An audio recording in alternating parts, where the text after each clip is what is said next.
Hello बच्चा लोग, मैं हूं Taruni Verma from V and coaching classes. और आज के लेक्चर में हम ये देखेंगे कि माइनर के साथ अगर कॉन्ट्रैक्ट करते हैं तो उसके क्या क्या रिजल्ट्स निकल के आते हैं। ठीक है, एक बात मैं आपको पहले ही डिक्लेयर कर देना चाहूँगी। एक जो डिस्क्लेमर होता है ना, वो ये है कि माइनर के साथ कॉन्ट्रैक्ट नहीं करो तो ज़्यादा बेटर है, वरना नुकसान हमेशा आपको ही उठाना पड़ेगा। ठीक है, तो चलिए देखते हैं। First, no ratification after majority. No ratification after majority. इसका मतलब ये है कि अगर आपने किसी भी माइनर के साथ कोई कॉन्ट्रैक्ट किया है और जब वो मेजर हो जाएगा तो तब ये नहीं है, आप माइनर को फोर्स नहीं कर सकते। आप कोई दोबारा ऐसा कोई कॉन्ट्रैक्ट उसके साथ ऐसा साइन नहीं कर सकते कि भाई जो आपने पहले वाला करा था वो आपको परफॉर्म करना है।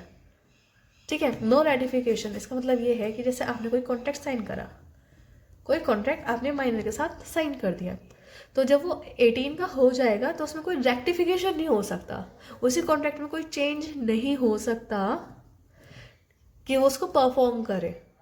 ठीक है, तो अगर आपने माइनर के साथ कोई भी कॉन्ट्रैक्ट किया है तो उसमें रेटिफिकेशन बिल्कुल भी नहीं होगा। हाँ, पर अगर वो मेजर होने के बाद कोई कॉन्ट्रैक्ट करना चाहे तो कोई दिक्कत नहीं है। Next, minor can always plead to minority. Minor can always plead to minority. इसका मतलब ये है कि जो माइनर है अपनी माइनॉरिटी का हमेशा फ़ायदा उठाएगा, हमेशा फ़ायदे में ही रहेगा। अब वो आप कहेंगे वो कैसे, वो ऐसे, आप ये वाला पॉइंट फिलहाल के लिए नोट डाउन कर लीजिए और आगे मैं बताती हूँ कि ये कैसे होता है। नेक्स्ट है इसका पॉइंट, नेक्स्ट वाला पॉइंट, नेवर डिक्लेयर क्या, इंसॉल्वेंट।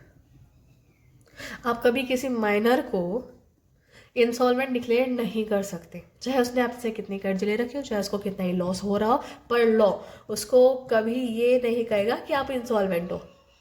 एक माइनर कभी भी इंसॉल्वेंट डिक्लेयर नहीं किया जा सकता।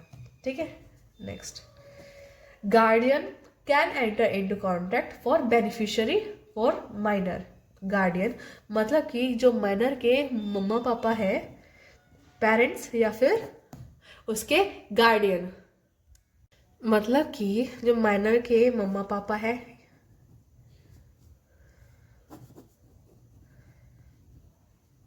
या फिर उसके कोई गार्डियन है, मान लीजिए कि भाई पेरेंट्स नहीं है, कोई और है जो भाई उसके पेरेंट्स की जगह उनकी साइन वगैरह करता है, या फिर मतलब वो उसको ध्यान रख रहा है। तो अगर माइनर के कोई भी गार्डियन है और अगर वो कोई कॉन्ट्रैक्ट करते हैं तो वो माइनर के बेनिफिट के लिए करेंगे। ठीक है, वो कोई भी अगर कॉन्ट्रैक्ट करेंगे तो वो माइनर के बेनिफिट के लिए करेंगे। ठीक है, next, not liable to specific performance. इसका मतलब ये है कि स्पेसिफिक परफॉर्मेंस का मतलब ये है कि जैसे मान लीजिए कोई मेजर है और वो सिंगर है, आपने उसको हायर किया है कि भाई आप आओ और मेरे फंक्शन में गाओ। पर अगर कोई सिंगर है और वो क्या है, माइनर, एंड टाइम पे उसने दे दिया धोखा, मैं नहीं परफॉर्म करूँगा, माइनर ने कह दिया भाई मैं नहीं परफॉर्म करूँगा, तो आप उसको ना स्पेसिफिक परफॉर्मेंस के लिए बाउंड नहीं कर सकते, वो लाइबल नहीं होगा। ठीक है, वो लाइबल बिल्कुल भी नहीं होगा उस स्पेसिफिक परफॉर्मेंस को करने के लिए। ठीक है, सो आगे के और भी पॉइंट्स हैं वो हम डिस्कस करेंगे अपने नेक्स्ट लेक्चर में। Till then, thank you and take care.